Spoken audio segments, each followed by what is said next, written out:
tror lige, du skal vente på mig. Andrea?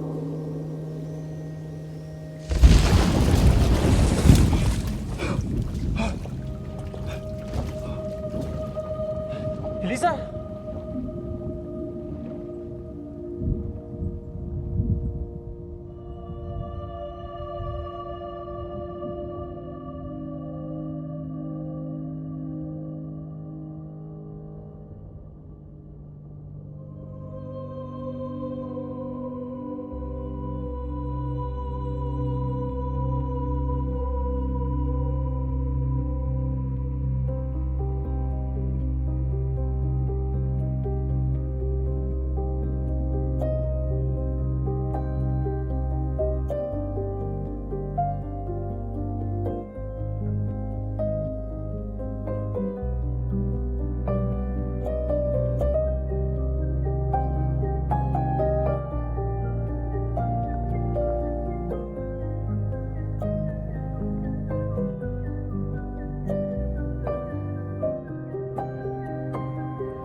Er du glad?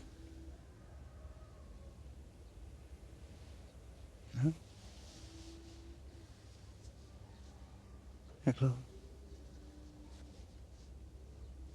Hvad skal der til, for du bliver lykkelig? Jeg har faktisk en idé. Ja. Må jeg høre? Næsten ikke. Jo, kom nu fortæl. Nej. Jeg vil hellere vise dig det. Men det længere i processen. Okay. Det er stadig en idé, så det er lidt skrøbeligt. Så vil jeg gerne kunne forsørge dig. Okay. Hvor finder du det? Jeg er fucking børnelæge. Du kan ikke forsørge os. Ja, men det er jo det, der er problemet. Hvad mener du? Jeg skal også tjene noget. Ikke? Altså, det går ikke for mig, at du er den eneste. Jeg er så tjener penge, altså. Okay. Så det, du skal fortælle mig, hvad der foregår inde i din mave. Lige nu så ligger vores barn omgivet af fostervand og udvikler sig dag efter dag. Hvordan trækker det sig vejret? Ved du ikke det? Nej, jeg gør ikke. Jeg er ikke læge. Har du hørt om en navlesnak? Ja. Okay. Nu så ligger fosteret, som sagt, omgivet af fostervand, så det lunger er fulde af vand. Så den får ild igennem navlestrengen. Så er det ubehageligt. Jeg hader vand. Jeg kan ikke engang svømme.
Dag. André, hej. Ja, Hans. Hej. Hils ordentligt med dig. Hej. Hej. Hyggeligt med dig. Ja, tak og lige mod. Jamen, jeg er lige kommet til. Okay. Min kæreste kommer herfra, så hun har fået hjemmevæg. Vi flytter over. Ja, hun er herfra. Ja, det er hun. Ja. Nå, men så velkommen til dig. Tak. Ja, jeg tænker, at vi kommer nok til at rende ind i hinanden igen. Ja, det gør Der er vi. ikke så mange mennesker herovre. Hej. Jeg skal faktisk rundt og gå en tur nu, så jeg tænkte, om du måske kunne sende mig en retning. Ja. Har du været ude ved Stenbruddet? Nej. Et dejligt sted. Der kommer jeg også tit. Der er masser af frisk luft. Ja, der er meget frisk luft heroppe. Ja, det kan stige ind til hovedet jo.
Jeg ved godt, det er lidt underligt. Okay, er du klar? Ja. Wow. Hvad er det? En mosebryg.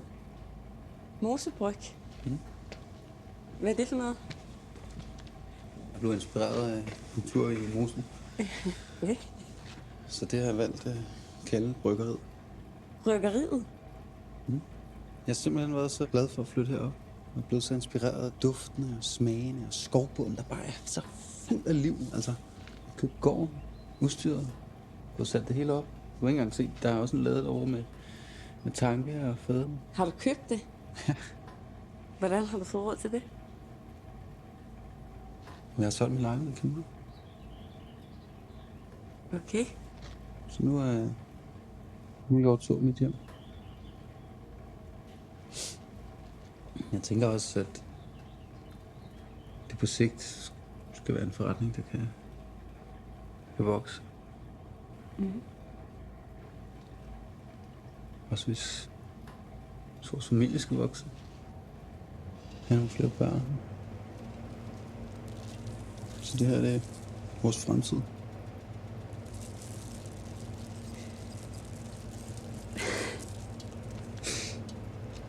Hvad er det, André?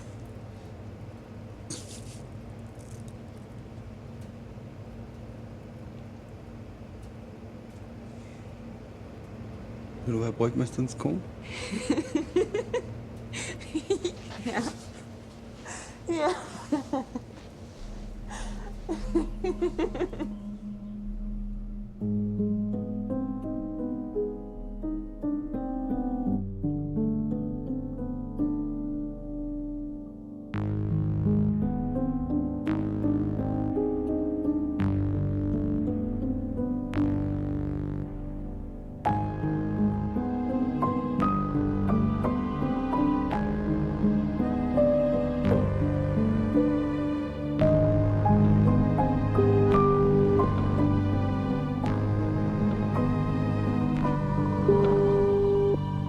Hvad så, André?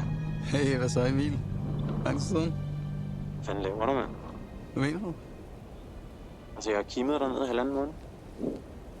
Hvor er du henne? Jeg er i Hjortå. Hvor fanden er Hjortå? Det er den smukkeste by i Danmark. Ligger i Jylland. Jeg flyttede op med Elisa. Det er her, hun kommer fra. Jeg kommer aldrig tilbage til København. Der er så dejligt herude. Jeg kan virkelig se mig selv realisere nogle drømme her. Og jeg tror også, du kunne realisere nogle ting her. Ja, nu har jeg så lige kone og børn og job i København. Ja, det ved jeg godt. Men der er bare virkelig gode muligheder heroppe, og jeg har nogle gode planer for os to. Synes du skal komme op?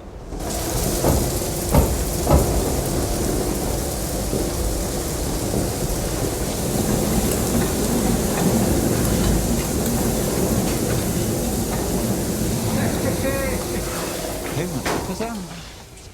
Godt at se dig. Jeg skulle hilse dig fra resten af holdet. Tak.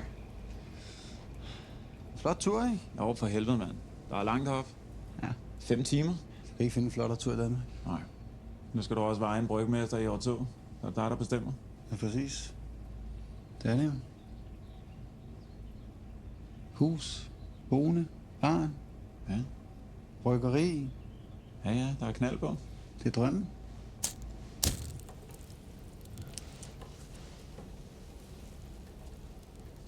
Hvor længe er det, I har været sammen? Lidt over 6 måneder eller sådan noget. Okay. Jeg har aldrig haft det sådan her før. Aldrig. Okay. Men det er bare, du ved... Altså, du har aldrig haft en kæreste i mere end et halvt år. Det tager tid at opbygge en familie, ikke? Måske. Men det er det rigtige. Okay. Men hvor godt kender du hende?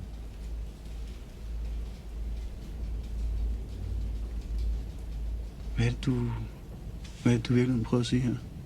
Bryggeri og kone og barn, og det er ekstremt, det her, mand. Altså, Tror du bare, det er en fix idé, jeg har fået, Emil? Hvad? nej. Jeg har aldrig været mere lykkelig, og jeg har aldrig været mere sikker på noget i hele mit liv. Og så kommer du og stiller spørgsmålstegn ved det. Er du jaloux, eller hvad? Nej, jeg er sgu da ikke jaloux. Bare glem det spor. Er det fordi, du kørte fast i dit eget lorteliv i København, eller hvad? Du tror, jeg er ved at begå en fejl. Nej, det gør jeg ikke. Det... Jo, du gør. Jeg siger til dig, jeg elsker dig. Jeg prøver at passe på dig, mand. Okay? Bare tag det for det.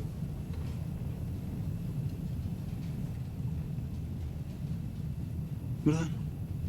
Hvis du ikke tror på det her, hvis du tvivler på mig, så synes jeg bare, du skal tage hjem.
Hej Hans.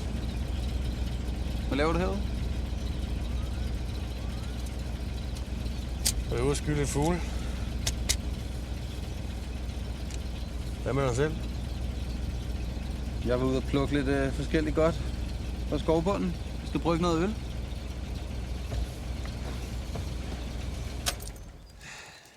Hyldevær og Hyben. Jo. Nej, sødskærm. Det kender du godt. Ja, for fanden da. Ja, jeg er vokset op her, så hvis det gror i skoven, så har jeg smagt det. Jeg har også selv brygget en gang. Okay. Judasøer. Hvordan er det med den? Altså, er den giftig, eller? Giftig? Ej, det er den ikke.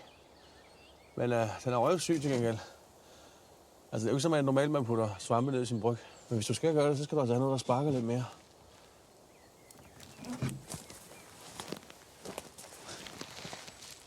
Hvem den her, Hans? Kan man ikke bruge den? Hvid flyvesvamp. Jo. Den kan du slå en hest ihjel med. Men det kan da godt være, at de kan lide den i København.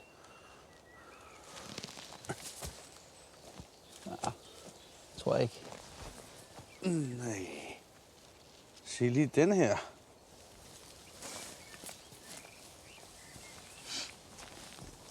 Paxillus involutus. Hvis du skal lave nogle rigtig gode, Andreas, så skal du putte nogle af dem her i. Ja, okay. Ja. Fedt, Hans. Det sødt af dig. Ja. Smag lige på den først, inden du giver den til din kone. Der er lidt kras, ikke? Ja. Det er godt. Sig til, hvis der er noget, jeg kan hjælpe med, ikke?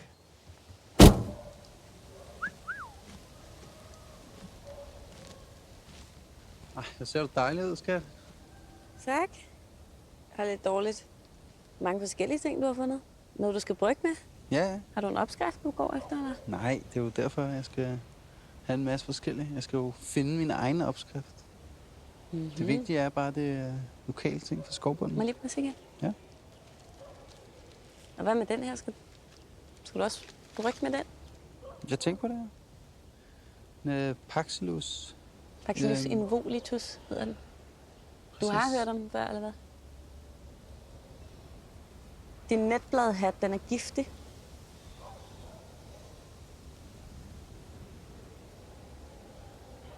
Altså meget giftig? Eller? Nej, men du kommer i hvert fald til at kaste op af den.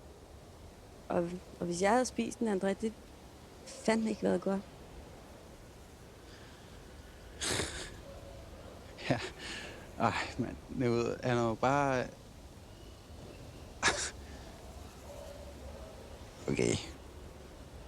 André, jeg tror, du har brug for noget hjælp med det der bryggeri. Nej, der er ikke.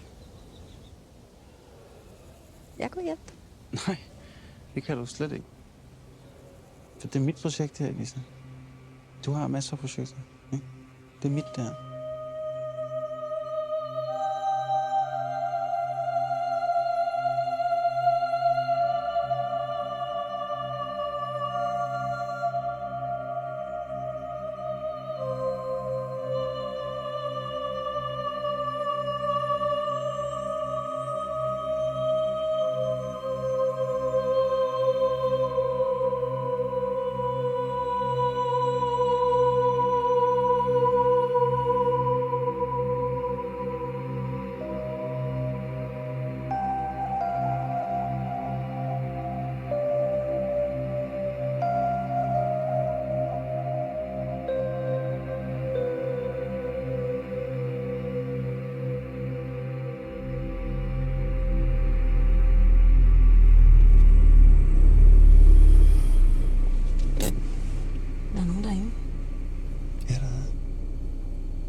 Åbn dør.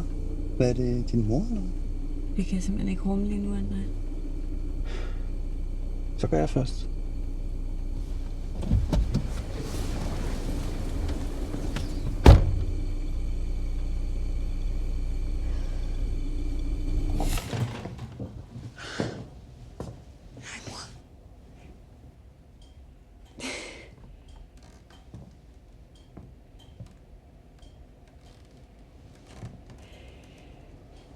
Det dufter virkelig godt. Der er lokale svampe. Kog godt og grundigt ind.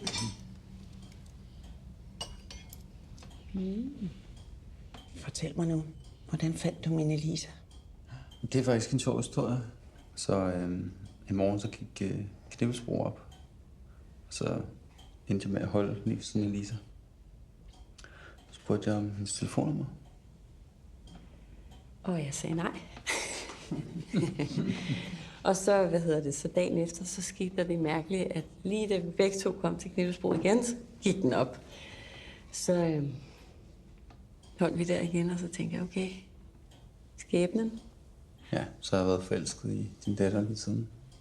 Det er en meget smuk historie. Det er også løgn fra ende til anden. Masse røverhistorie.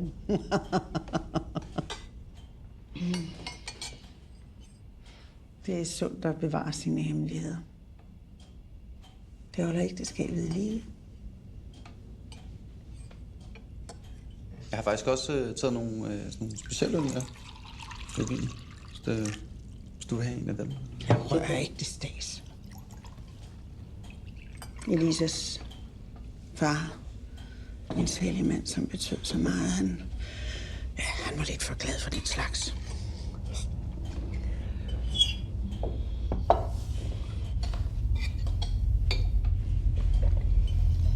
Jeg håber virkelig, vi kan starte forfra. Vi er allerede i gang, min engel. Jeg er så lykkelig for, at du er tilbage, hvor du hører hjem.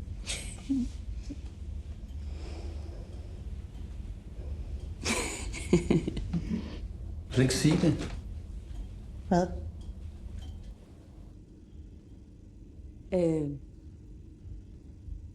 Ja, sig det. Vi venter bare.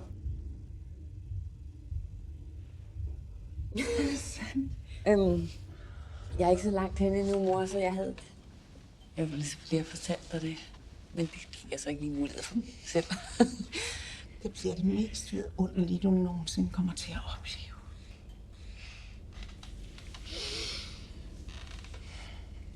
Da du blev født, der ændrede hele min verden sig.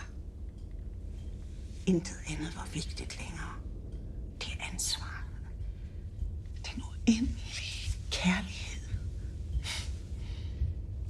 Jeg havde kun et mål. At holde dig i sikkerhed for enhver pris.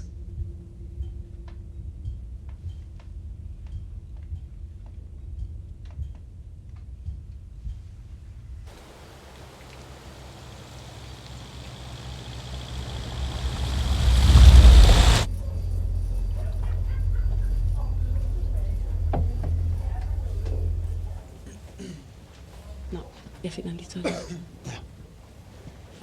Dog. Dag.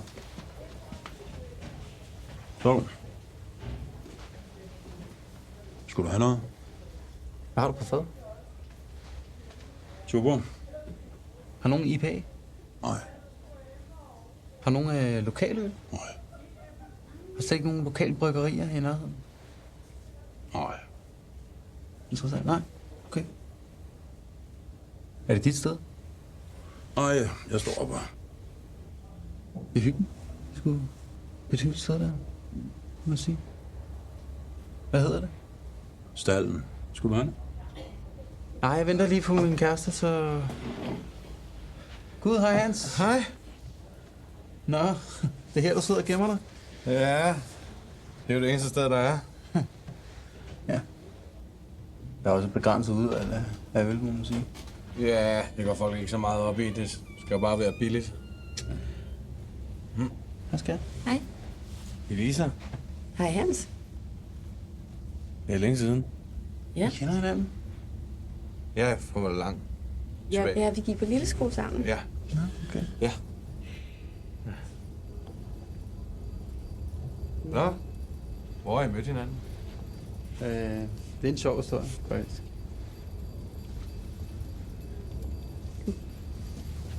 Vil I have noget at drikke? En fadøl måske?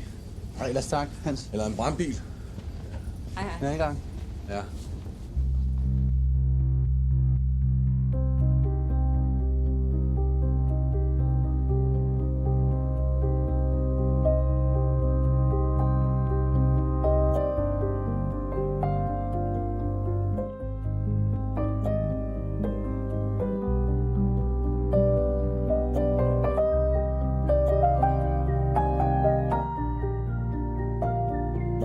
Gamle røver.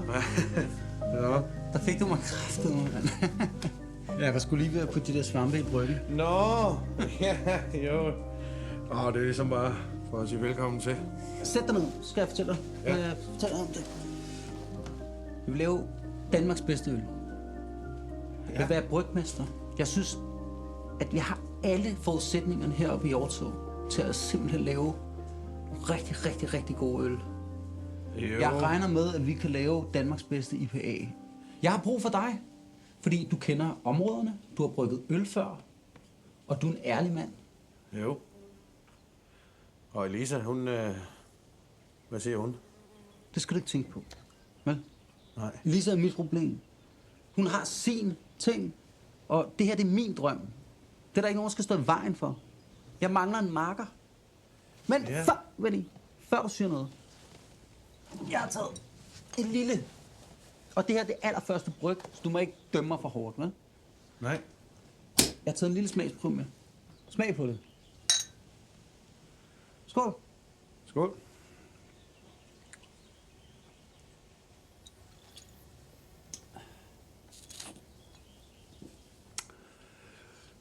Hvad siger du? Jo. Jo da. Den kan du ikke lide? Ja, det skal arbejde lidt på den jo. Var det hyldebær der, eller hvad? Ja. Havtorn, løvstik, Ja. stjerneanis.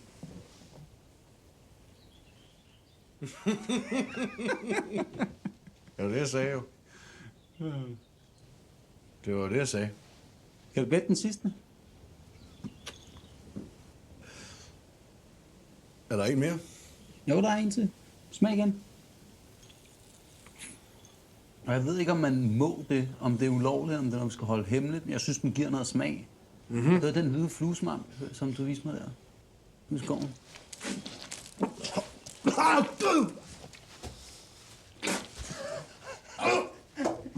Hallo, Hans, for helvede. Det var sjovt. Hans, det var sjovt. Se, der er ikke hvid fluesvam i. Det var for sjov. Jeg tog bare på det. Det er sådan noget, Marker gør. Nå, for helvede.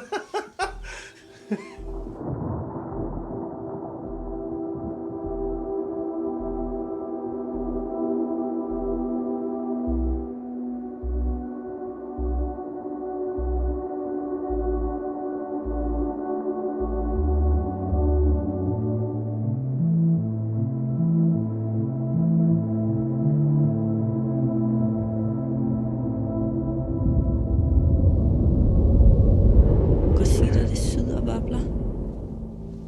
Kan du mærke noget? Der er lidt her, tror jeg. Mm. Nå, det er så fint.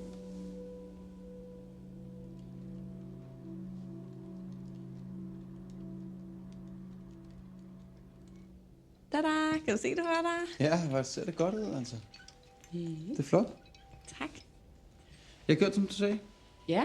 Ja. Jeg har taget imod dit råd. Ja. Ja, jeg har lavet en aftale med Hans om at hjælpe mig med bryggeriet. Hans? Ja. Skal vi ikke have noget at gøre med, skat? Han er lidt mærkelig, men altså... Han er fri. Han er klar på projektet.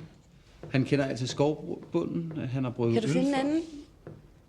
Bare sådan en hvilken som helst anden person i det område, bare ikke ham? Hold dig fra Hans. Hvorfor? Nu hører du efter. Du har en gravid kone, André.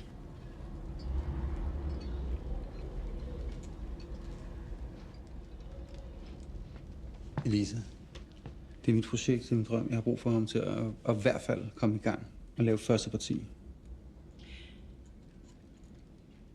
Du lover, at jeg aldrig nogensinde kommer til at se ham. Ja, Og du lover, at han aldrig kommer ind i det her hus. selvfølgelig. Ja, Kan du love mig det? ja. Jeg lover det. Okay. Okay, Okay. jeg løber igen. Okay, vi ses. Jeg vil.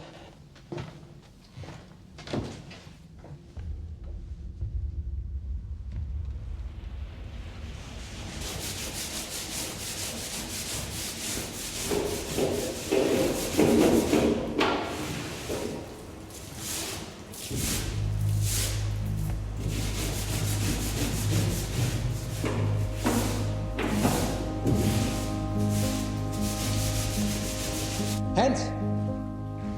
Jeg har fået etiketterne. Tror du, de har set noget lignende nede på stedet? Det tror jeg ikke. Nej. Den er god, ikke? Jo. Og motorbryg, Indian Pale Ale. Ja. Du skulle bare have tappet den. Ja. Er det klar? Ja.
Martha? Hej. Nå. Har du skiftet karriere? Nej, det har jeg ikke. Jeg er ved at lære at køre bil. Så jeg får lov at låne den her nabo. Det kan jeg da lære dig.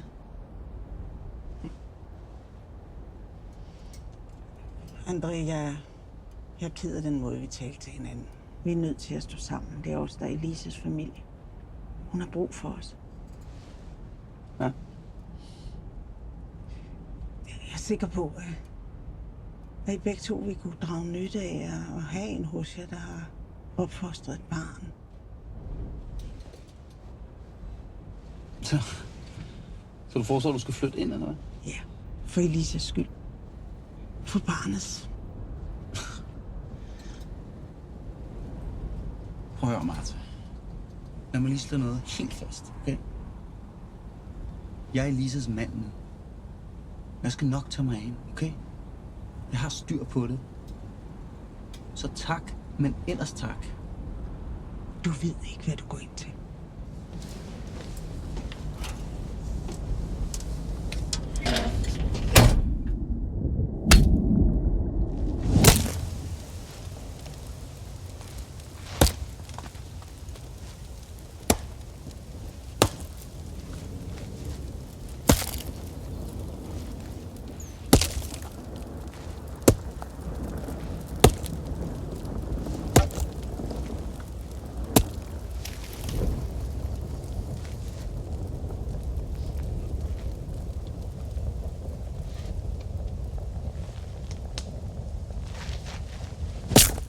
Jamen, du ser jo sund og rask ud. Det er dejligt at se dig igen. Tak. Det er også dejligt at se dig igen. Har I mødt hinanden på medicinstudiet, eller? Nej, hvad? Nej, det kan man ikke ligefrem sige. André, han var indlagt med noget jernrystelse på Rigshospitalet. Nå. Jeg så på ham. Jeg så til ham. Det var kaldet første scanning. Ved I hvad? Lad os komme til sagen. Klinikken her, den er jo ikke til at tage imod fødsler. Så det bliver kommunehospital. Men du vil så også være i de bedste hænder, når den tid kommer. Ja, men jeg har faktisk tænkt over, jeg kunne godt tænke mig at føde derhjemme.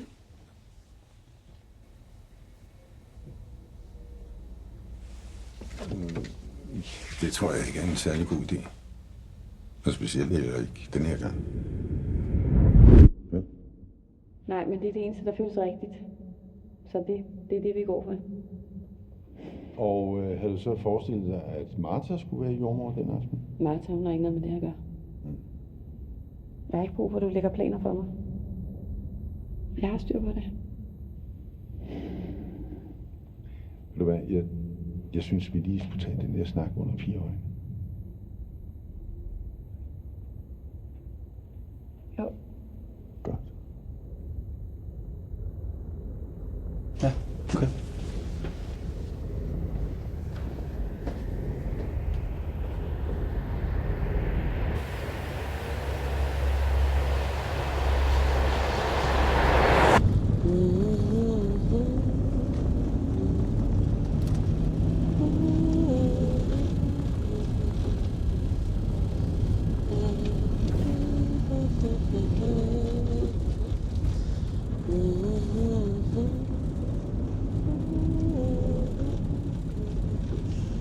bliver altså nødt til at spørge dig. Hvad mente han med den her gang? Jeg fik foretaget en simpel abort, da jeg var teenager. Det var det. Var det ham lægen, der får sådan? Ja.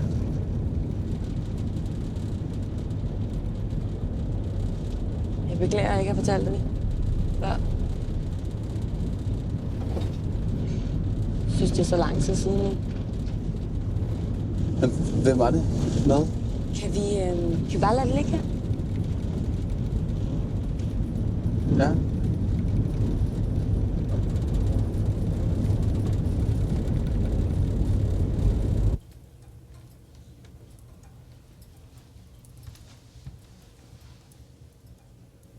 Hvad er der galt? Prøv lige at komme. Nej, jeg gider ikke. Hvad skal jeg? Jeg sidder lige her og fryser og sådan noget. Gider ikke. Kom. Det er den øvelse, der handler om tillid. Nej, Jo. Skat. Kom nu. jeg kan ikke vise noget. Okay. Hvad skal jeg? Så se, du griber mig, jeg stoler på dig. Ja, Nu er det din tur. nej. Jeg har ikke lyst. Kom nu. Vent op. Kom. Altså, jeg er jo alt for tung, og du går fed. Det er ikke noget med det at gøre, vel? Stol på mig. Kom nu. Gør godt. Du lover fandme, at du griber mig. Jeg lover det. Kom. Okay, vel lige.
Ja, det ser ud til at være inden for normalen.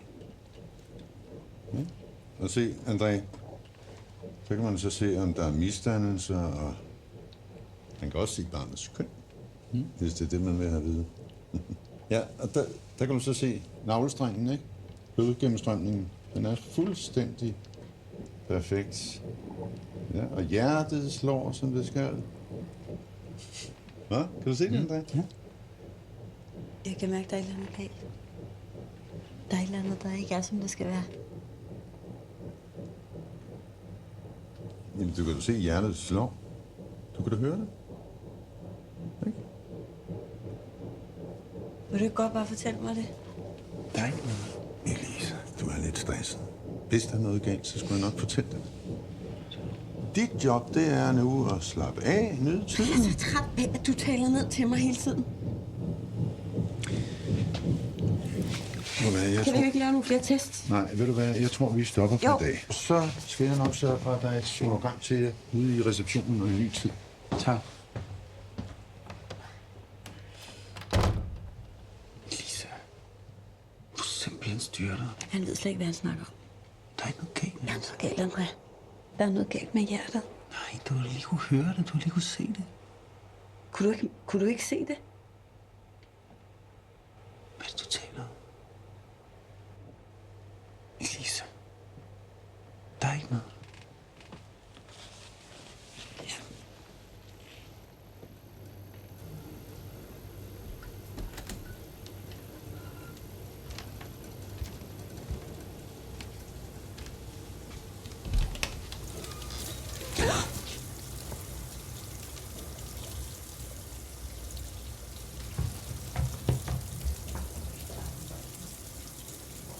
André!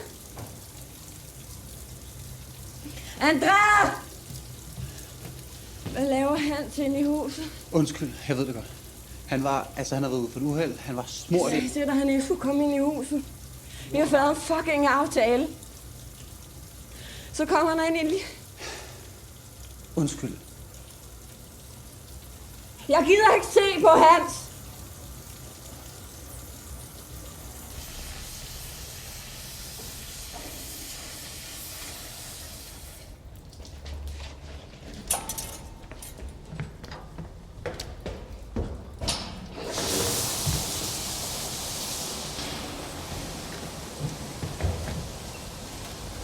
Hans.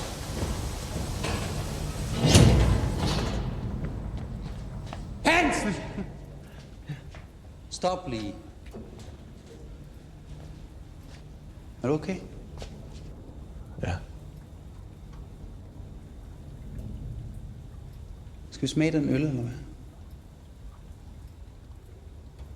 Ja. Godt. Ja.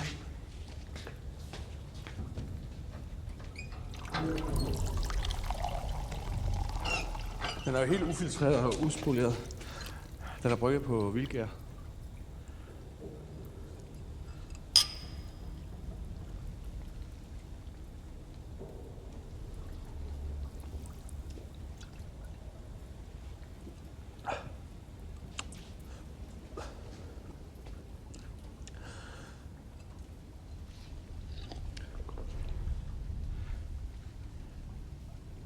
Hvor er den god, Hans. Ja. Hey, vent lige. Jeg skal snakke med dig om noget andet.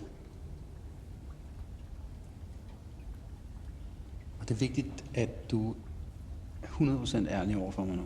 Okay? Ja. Ellers kan vi ikke fortsætte det her samarbejde. Nej. Du bliver nødt til at fortælle mig, hvad der er sket mellem dig og Elisa. Og hvorfor kigger folk så underligt på hende?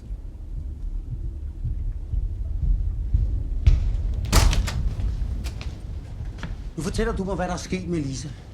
Jeg har talt med Hans. Lad være med at prøve at bilde mig et eller andet på ærmet nu. Jeg bilder dig. Du skal være ærlig over for mig. Jeg er ærlig. Det Elisa har brug for, det er din støtte. Og du taler med hende for at få hende til at åbne sig. Jeg er bange for, at hun gør noget.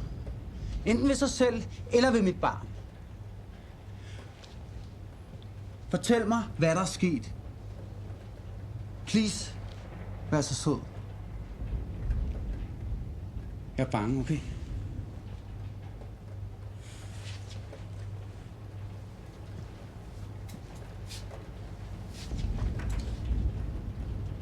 Du er godt klar over, at det er strengt forbudt at gå i lægens arkivskab, mens han er på toilettet, ikke?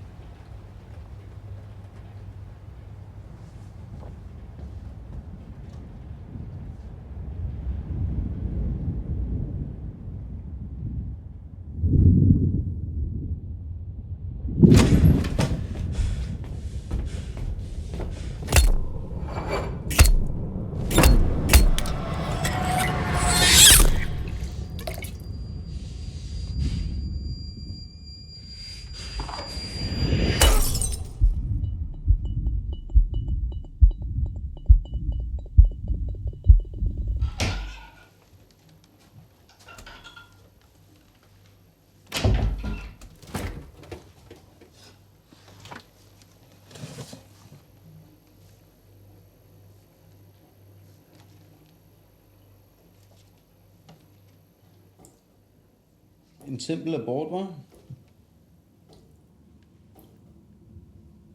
Har du også noget at give den et navn?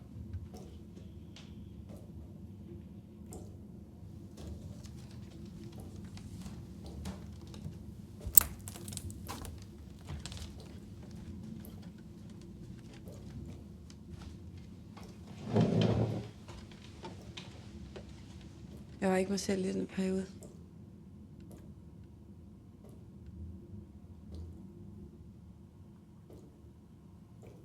Jeg blev gravid ved et tilfælde, og så synes min mor, at jeg skulle have barnet. Hun ville gerne hjælpe mig og støtte mig med det. Men jeg skammede mig, så jeg ville have det ud. Jeg ville have det ud af min krop. Det var for sent, så jeg gjorde det selv. Jeg var ved at dø af det. Så du dræbte dit eget barn.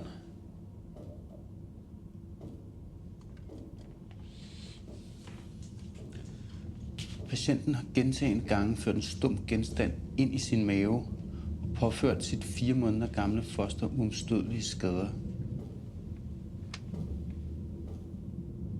Elisa, du er 4 måneder gravid nu.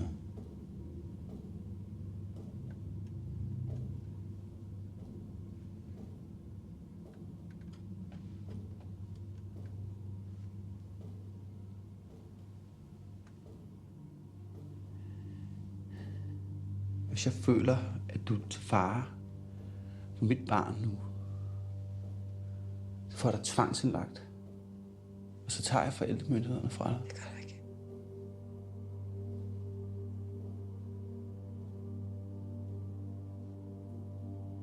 Og jeg stoler ikke på dig mere.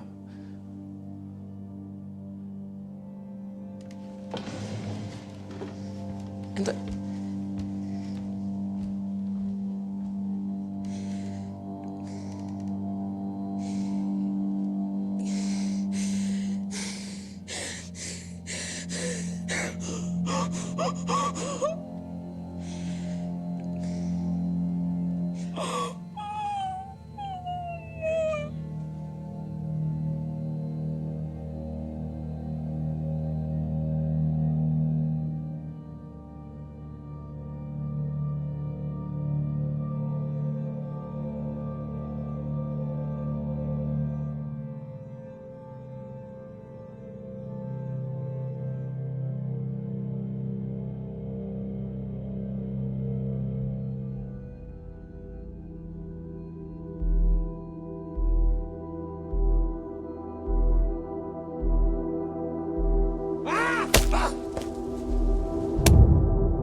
Det er sgu da ikke den samme, som du drak sidst.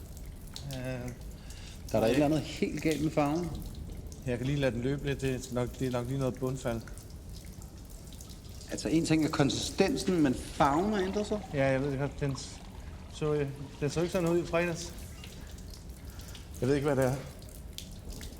Altså, jeg har tjekket dem alle, så jeg kan ikke... Der er noget, der er gået galt. Enten er det filtreringen, eller så er det gæring. Jeg kan ikke...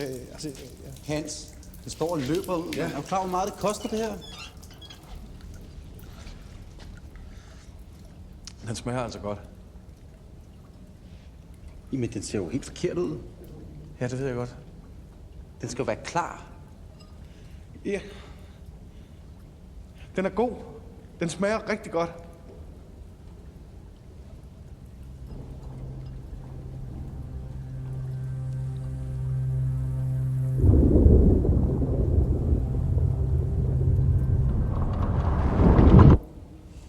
Den smager godt. Ja. Det ligner jo morgenurin. Ja. Jeg ved det godt. Men jeg skal nok ordne det. Er du klar over, hvor mange penge jeg har puttet i det her projekt? Jamen, det ved jeg godt, mere, og jeg skal nok ordne det. Det lover Jeg tror ikke, du ved det. Det er alt. Alt, hvad jeg fucking ejer og har på det her, Ja, det er dit ansvar. Det er Ja. det, jeg har ansat dig til. det ved jeg godt.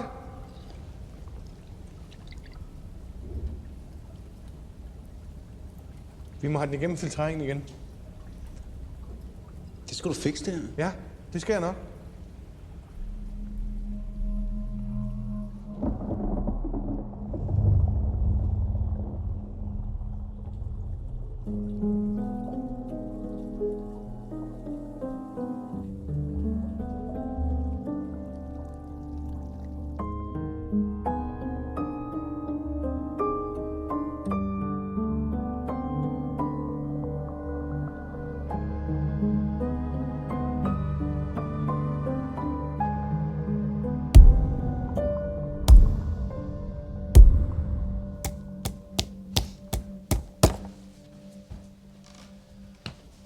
Har du billeder?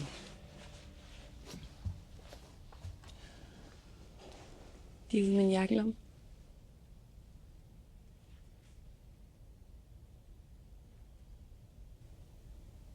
Jeg er i gang med at hænge et billede op. Er det i orden?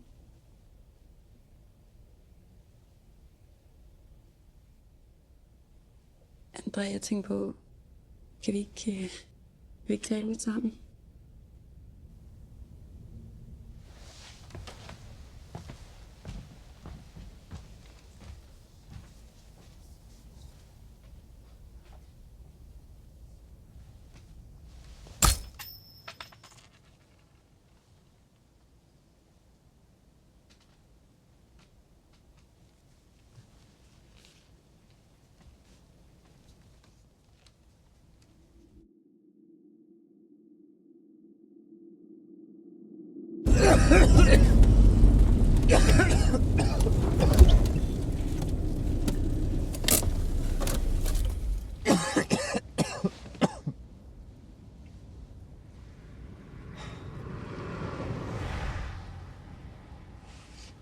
Martha, jeg er ked af den måde, vi kommer ind på hinanden. Jeg har brug for din hjælp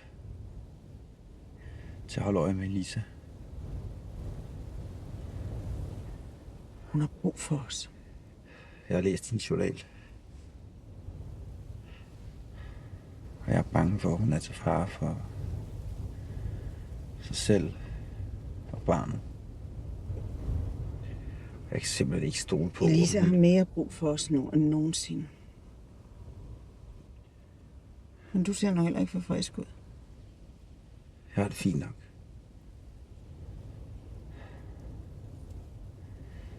Jeg har tænkt over, hvad det var, du sagde med at flytte ind i huset. Jeg synes, det er en god idé.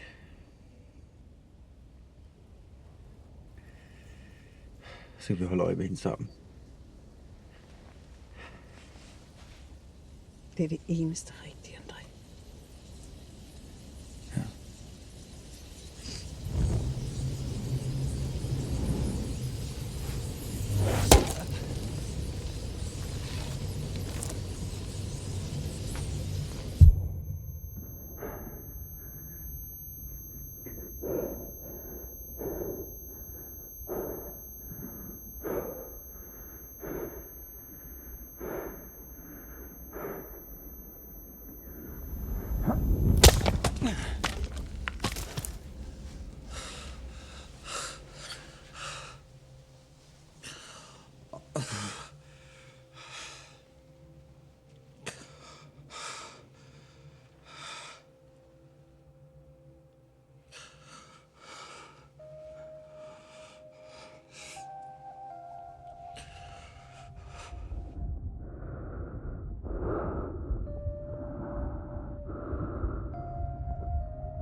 Du forgifter os! Hold dig væk!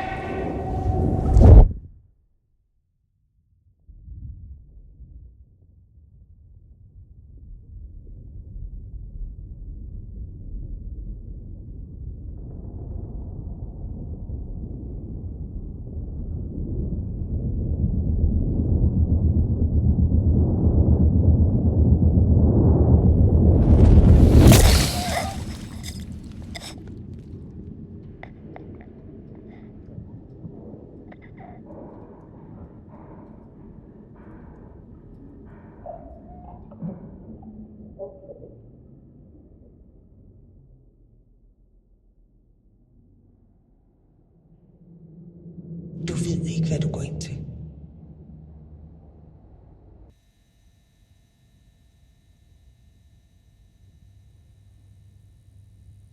Elise, hun skulle aldrig have været flyttet tilbage til Hjortshøj. Ja, det er jo ikke alle sten, der bør vindes. Det er heller ikke alle relationer, som skal plejes. Ja, jeg tænker ikke på Elise.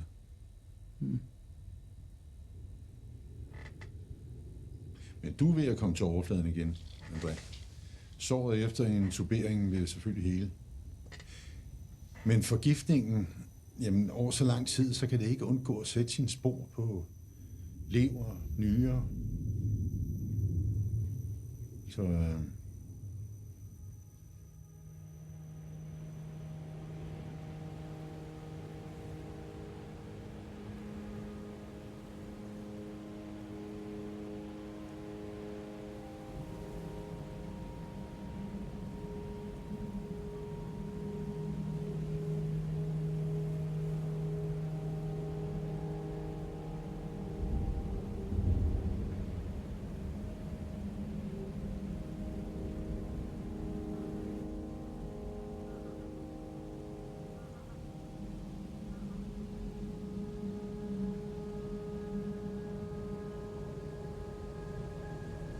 Er du ikke mere tryg ved, at jeg kører dem, min engel? André, klar det fint, mor.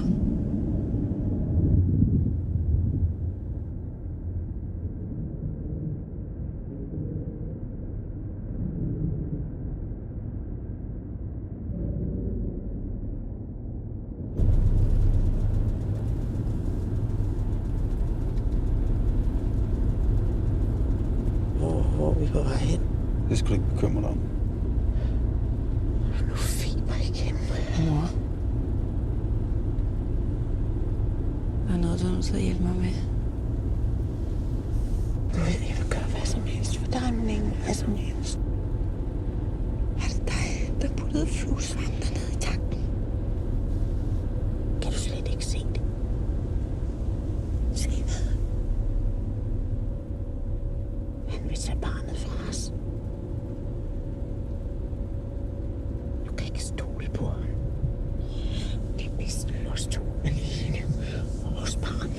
ingen andre betyder noget.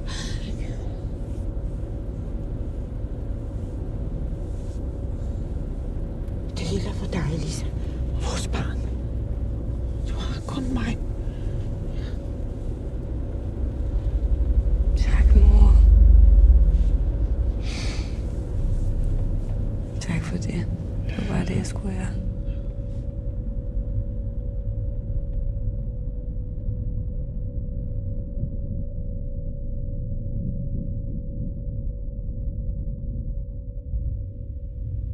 Som du dengang forhindrede mig i at få foretaget en simpel abort som teenager, har du igen ødelagt mit liv. Bebrejder du kun de gamle mor. Det er hans tog, der med vold og gjort dig gravid. Jeg skulle måske også have vendt det blinde øje til, hva'? Hans voldtog mig ikke, mor, det ved du godt. Det var ikke det, der skete. Hans' eneste forbrydelse har været at elske mig. Han friede endda til mig dengang.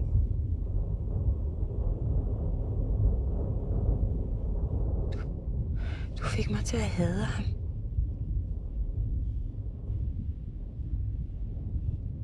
Du er syg, mor.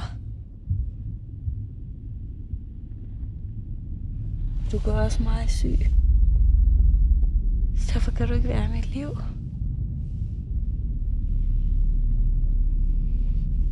Det er sidste gang, vi ser hinanden, Martha.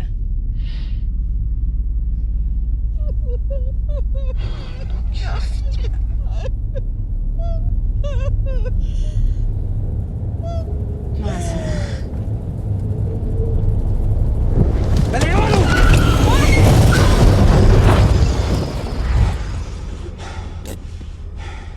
Vi kræfter med nok, Martha!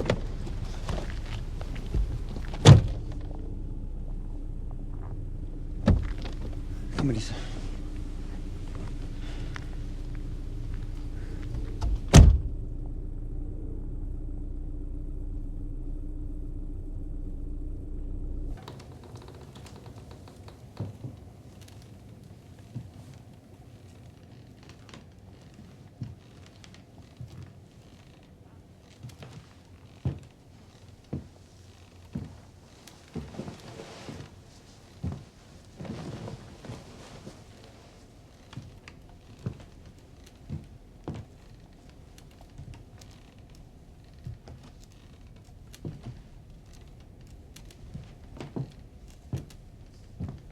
Vent. Det var din egen skyld.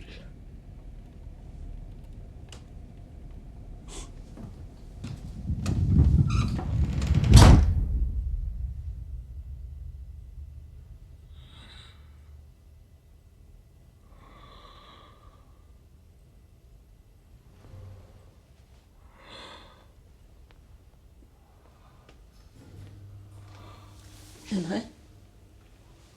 André?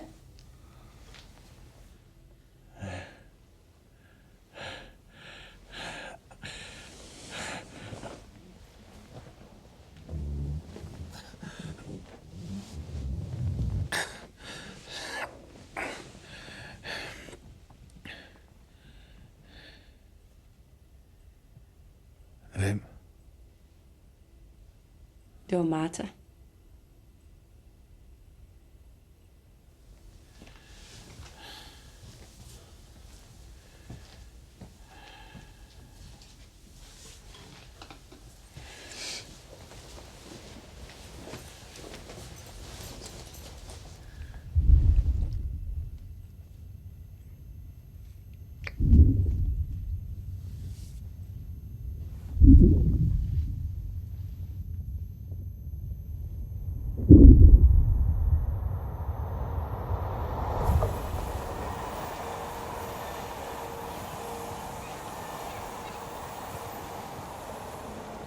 Er du okay? Ja. Hvad skulle du? Jeg skulle sige undskyld. Ja.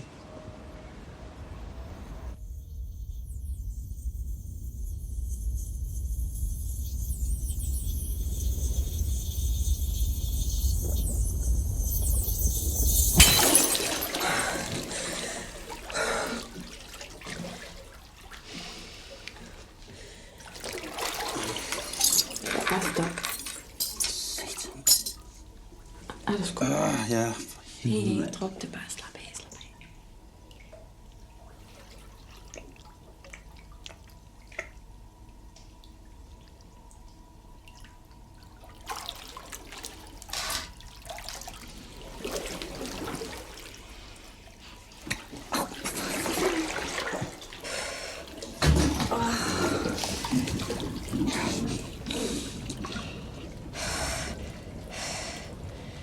Jeg har styr på det. Alt er godt.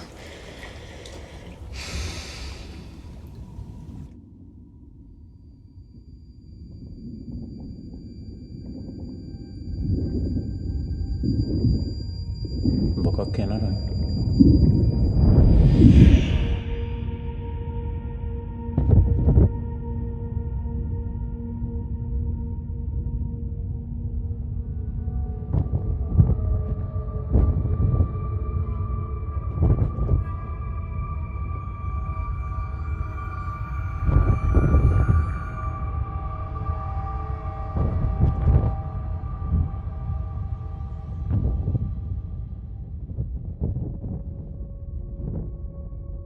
Du er syg, Lisa. Er jeg syg? Jeg har det fint.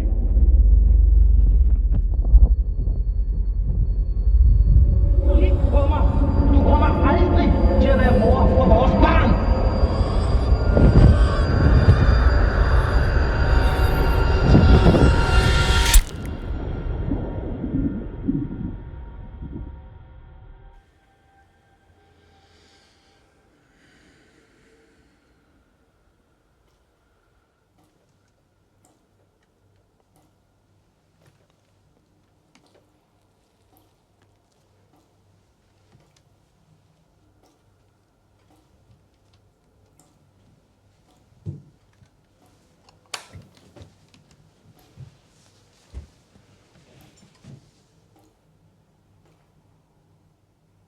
Jeg elsker dig.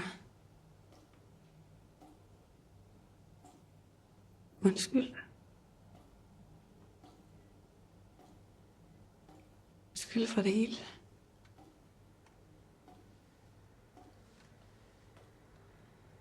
Jeg har ikke flere hemmeligheder nu.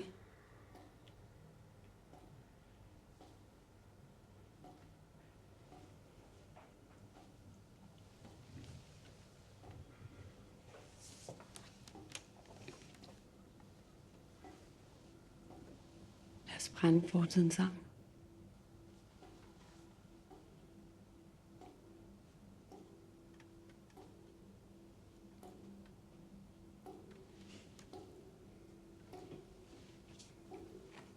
Er du sikker på det?